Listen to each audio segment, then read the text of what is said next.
Hi guys, how are you all doing? How is your week going? Welcome to another conversation session. My name is Victoria and it's good to have you here. Okay, so gladly I have ended or I have finished up on the Unspoken Reality series. That really went well. I'm happy with all the topics that I was able to talk on. And for those who were able to reach out to me through comments, through emails, through DM, sharing your experiences, thank you so much. It was really amazing. And now, from last week's video, I decided to kickstart a new series. I've decided to term Growing Up series.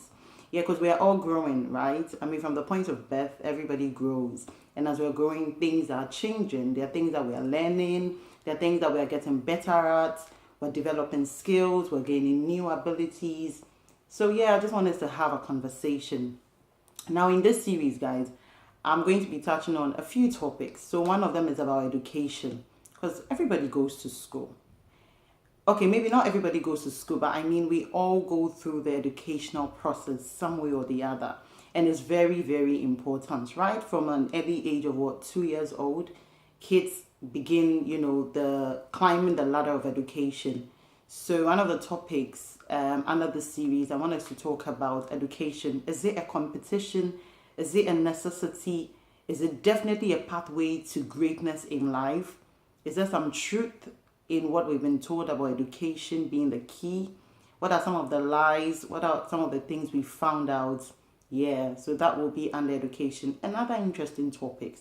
Today, I want us to kickstart this series by talking about growing up, adulting. What does it mean to adults? What does it mean to grow up? Sometimes you be in a conversation with somebody, or you would say something and the person will look at you and be like, really, Victoria, grow up, or you need to grow up. What does it really mean to grow up? So yeah, that's what we're going to be talking about today. And to start on that, I want to read a Bible verse from the New Testament, and it's from 1 Corinthians chapter 13, verse 11. 1 Corinthians 13, verse 11. And I'm reading from my Bible, which is a King James Version, guys. So it says, when I was a child, I spake as a child. I understood as a child. I thought as a child. But when I became a man, I put away childish things. Amen. So this is from the book of 1 Corinthians 13, verse 11. And even in the Bible, it says, when I was a child, I thought like a child. I understood like a child. I acted like a child. But when I became a man, when I became an adult, I put away childish things. So what are some of these things that are childish that we need to put away whilst growing up? So one of the first things is you put away blaming other people for your faults, for your mistakes, for your actions, and you begin to take responsibility for your actions. Now, when you get to that point where you understand and realize that, okay, now I am responsible for what I do, I'm responsible for what I say, I'm responsible for how I act, it puts you in a position of being careful. It puts you in the position of being responsible. So before you take any decision, before you do anything at all, take any path, begin any job, begin any relationship, begin any business, you think about it and you make sure that this is of me. It's good to get advice from other people. People will chip in here and there.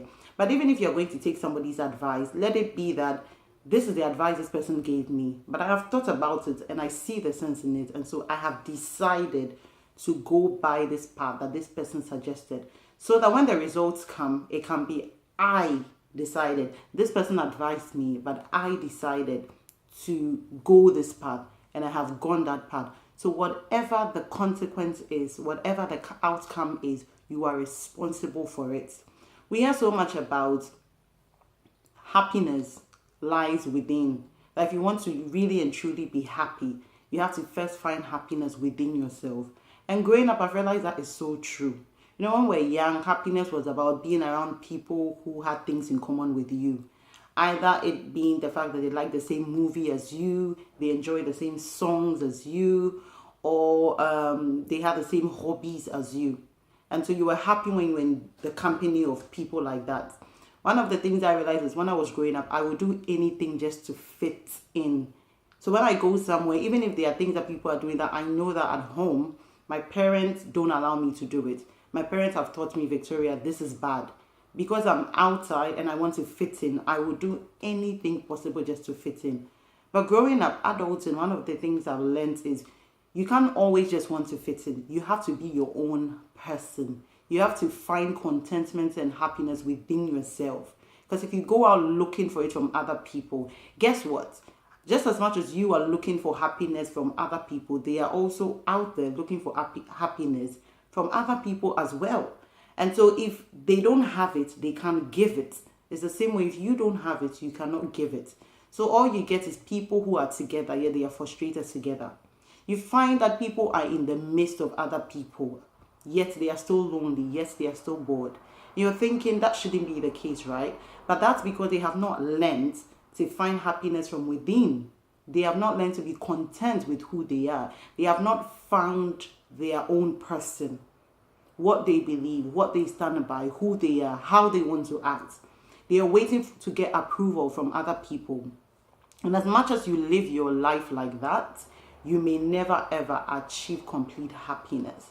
So that's the first thing that I have learned, that as I grow and as I'm adulting, in this stage of adulting or the process of adulting, one of the things I've learned is, Victoria, you have to take responsibilities for your actions. You have to make sure that whatever decision you take, it comes from within. It is the biggest factor is you before anybody else. So that you don't end up blaming everybody, finding fault in everybody else but yourself when things don't go the right way. So yeah, that's one of the things that I've learned adulting.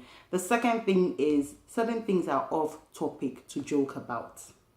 Like there are certain things that are certain issues, certain topics are so sensitive that you shouldn't be joking around them. Because no matter how much you try to explain yourself that I didn't mean it like that, it was just a joke, it still hurts people anyway. And it still makes you look very unserious, very uncivilized. So I give you an example. Let's say you go to an occasion and you meet a couple. They've been married for 15 years. They don't have kids. They've been trying. Maybe they've even had about 2 or 3 miscarriages. And it's like it's a burning issue in their heart and in their minds. And just at an occasion, you meet them and you jokingly just say to them, you guys should do and have children. Stop being greedy. It's like you just don't want anybody else to enjoy your wealth. You don't want anybody else to enjoy your wealth but yourself. That's why you're not having children. You may say you said that out of a joke, but looking at the situation that those couples are in, how do you think they will feel? I don't think there's any how you would say that, no matter the look on your face, the tone you use in saying it, that is going to come out as a joke. So what I'm saying is there are certain topics that are very, very sensitive. You do not joke about. And that's one of the things I've learned in this adulting process. There are certain things, Victoria, they are not topics for jokes. Because I realize that in every joke, there is some iota of truth in it. It may be 0.00001. But in every silly joke and every joke somebody throws at you, there's always some aspect of truth in it. And so based on that fact, I realize that there are certain things that it's none of your business. You don't talk about it. You do not address it, not even as a joke. People have landed themselves into very serious problem because they made a joke about something that they shouldn't have even touched on. Because, look, when you see people going around, we all have emotions and we are all sensitive to stuff. You don't know what I'm sensitive to. You don't know what my insecurity is. You don't know what I'm struggling and dealing with. I may come out looking all strong and, well presented and well comported, but I may be the only person that knows what exactly it is that I'm battling. And so for you to just come and touch on that thing jokingly, it's not funny. So to avoid being in those awkward and embarrassing situations where you think you're just throwing a joke, but before you realize it, it's become a huge thing. Sometimes this thing has brought chaos in families. This thing has brought enmity between siblings. I know, and I'm not even exaggerating, I know of siblings who haven't spoken to each other for over 40 years just because one person made a joke about something that the person, it meant like it was a very, very sensitive and a very daring issue for the other party at that point in time when their sister made a joke about it. And so for 40 years, they've not spoken to each other. I'm not saying it's good. The Bible teaches us to forgive. But I'm trying to say to what extent just a simple joke can change, a happy relationship into a very sour one.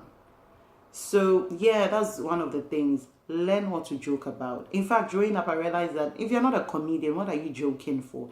It's either is a genuine comic, like what you're saying is genuinely funny, but don't try going around to pick stuff or try too hard to be funny. Because when it goes well, thumbs up. But if it goes sour, I definitely don't want to be the one to tell you what kind of situation you'll find yourself in. So yeah, that's the other thing about adulting. I think the third thing about adulting is finance. Yes, finance and saving. It's so hard. I feel like, I don't know, but for me personally, nothing prepared me for managing of money when it comes to management of money. Even when I was in university, you get student finance, it comes to your accounts.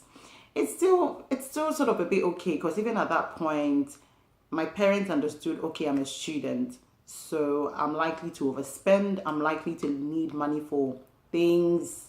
So they were still very supportive. But then you finish uni, you move back home, you start working, and your parents begin to feel like, yeah, they are your younger ones, now we need to support them. You are old enough, you finish uni, we've supported you enough, so now take care of yourself, you're on your own. That's when you realize that when they talk about managing money, having a budget and saving, it's not a joke. It is real. Like you begin to think, wait, how were my parents doing it before? And this is even coming for somebody that I'm still living at home with my parents, and so I don't have to pay rent or bills. So you can imagine when you now move out, and you're living on your own, and you have to pay rent, you have to pay your bills, transport fare, feeding, and then you have to save. And then other little pleasurable things that you want, like a perfume, a pair of shoes, your favorite dress.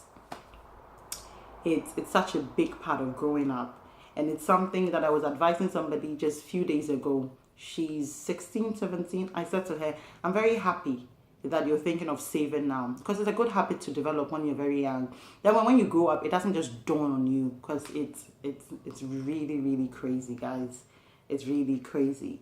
So if you're still young and you're watching me, I'm just giving you a great advice. Start learning how to save now. Start learning how to manage money. You don't have to get everything you feel like you want. Sometimes you have to weigh, do I really need it or do I not? You have to sort of make a decision, because you want so many things at the same time. Yet you don't have the money for all of them. So you have to decide which one to pick over. Like something has to give way for something to come in. So yeah, that's another aspect. And I think finally for today, another thing that I have learned in this process of adulting is getting closer to God. I don't think I understood it as much as now I'm understanding it. When they say that as a Christian, if you're not a Christian, then maybe this doesn't apply to you. But as a Christian, you need God to live every single day of your life. Because the world we live in is hard. It's difficult trying to live right, do the right things, follow every single biblical principles. When you have so many things around you giving you reasons to look the other way, it's so hard. And so without trusting in God, believing in God, every single day feeding on the word of God and inquiring of God on every step to take, you're going to fail woefully as a Christian. Your life is always going to be your life is going to seem like a joke. Because one minute you're so on fire for God, and then you fall, then you come back, you ask God for mercy, then you start from point one again, and then you get so far, and then you fall in and up, and it becomes a roller coaster. And it gets to the point where it becomes just so boring, it becomes such a routine, and you begin to feel like, maybe this whole Christianity thing is just not for me. Maybe it's not working. And one thing I learned is that all that Satan wants to do is to disprove the God you are serving to you. If Satan is able to convince you that, look, Victoria, this God you serve, this God you believe in, Jesus Christ, he's not real, he's not your savior, then he has succeeded in your life. And so in this process of growing up, I realized that, look, somebody can carry you on their faith for so long. Okay, so my mom is a strong Christian. And right when I was very young, I would see my mom wake up sometimes at 3 a.m. to pray. She'll pray for the entire family. Sometimes she'll even come and lay hands on us, the children, whilst we're sleeping, pray for us, anoint us. So I always used to feel like even if I don't pray as much, my mom is praying for me. And so God has got me covered. But I think not until I moved out to secondary school, boarding school in Africa, in Ghana, that's when I understood that, Victoria, you need God for yourself. Because now I was in a place, in a dormitory with different caliber of people from different backgrounds. My mom wasn't there. Things were happening. I think I'll do a story time about my experience in boarding school, secondary school in Ghana. And then you understand it better. Things began to happen. And that was when I realized, look, my mom isn't here. So it's either I know God for myself and begin to fight this life battle, this Christian battle by myself with the help of God, or I'm being wiped out by the enemy. And the more I grew up, the more I realized that it is really real. So you may feel like, oh, I've got a friend who prays so much. I'm married to a pastor. He prays for me all the time. My best friend is a prayer warrior. It's not enough. You need to know God for yourself. Because somebody can carry you on their faith for so long. It gets to the point where you realize that you need to know God for yourself. You need to begin to pray for yourself. You need to begin to draw closer to God by yourself. And it's one of the things that I've learned in this growing up process, adulting process, and it's very, very, very crucial. It's very important because life itself is dynamic. Things are changing, right?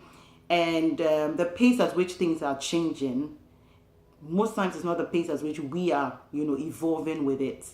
But you have to make the decision what pace you want to go and keep up with it. Because I believe in one thing. You are the president of your life. You are the governor of your life. So don't put that leadership, that authority over your life into anybody's hands. Let it only be in God's hands. And God is going to use you, okay, to either make your life better or to draw it back. It all depends on you. When you make a decision as a Christian, as a child of God, when you make a decision, God honors that decision, and not even Satan can change it. It is when you give the devil the authority that he will change it. So as you're growing up, like I already said in the beginning, you have to be responsible for your actions. You have to be responsible for your decisions. You have to be responsible for everything you are involved in, which means you have to think about things you do. You can't just do things out of impulse. You can't just do things because everybody is doing it. You can't just do things because you feel that it's normal. Because truth is, guys, I'm actually scared. The times in which we are living in is the times where somebody can't even define what being normal means anymore. Being normal now isn't like what it meant being normal about 20 or 30 years ago. Not that, because I'm just 26, right? But what I'm trying to say is, gone are the days where being normal was about something that was natural, something that was good. These days, what we describe as normality is what is trending, okay? So if people are taking nude pictures or people are making sex tapes and posting them on social media, if that's what's become the trend and a lot of people are doing it, when you condemn somebody for doing that, they will tell you, after all, what's the big deal? A lot of people are doing it. It's normal. So I ask myself, that is there any hope? Is there going to be a sense of decency in the future to come? Where then is going to be the line for somebody to know that, okay, this is what is acceptable, this is what is normal, and this is what is craziness? We can't tell. And again, we live in a society now that everybody has to speak in a way so that they are politically correct. And so when you come out and you share your views and you clearly state where you stand, you're being judged. And I don't get it. I've not come out to judge you. I'm telling you this is where I stand. And based on where I stand, this is what I accept and this is what I don't accept. How is that a problem for you? How is that me judging you? I'm not. I'm just telling you my stand. Just as you've picked your stand and you are okay with it, I'm telling you my stand. So yeah, if you don't get to the point where you take firm hold of your own security, your own sanity, you're going to be in trouble. Don't leave your life or the authority of your life in the hands of anybody. No one. God and yourself. Be in complete control of your life. Be in absolute authority of your own life. Allow God to lead you, but ultimately, you be in charge of your life. And yeah, everything that you plan as well, put a thought to it. Put a thought to it. So that, like I said, whatever result comes out of it, you know that, you know what, I thought of this thing and this is how it has turned out. And so you're happy with it. Because, I don't know, people just enjoy blaming people for things that happen in their life because they don't want to take responsibility. And based on the verse I've read, I think that's a childish behavior. Now that you're an adult, act as an adult, put away childish behaviors. So, yeah, it feels like I just rambled on, but yeah, there's a few things that were on my mind that I thought let's talk about because these things are real. Okay, these things are real and need to be spoken about. And sometimes we need to speak to ourselves.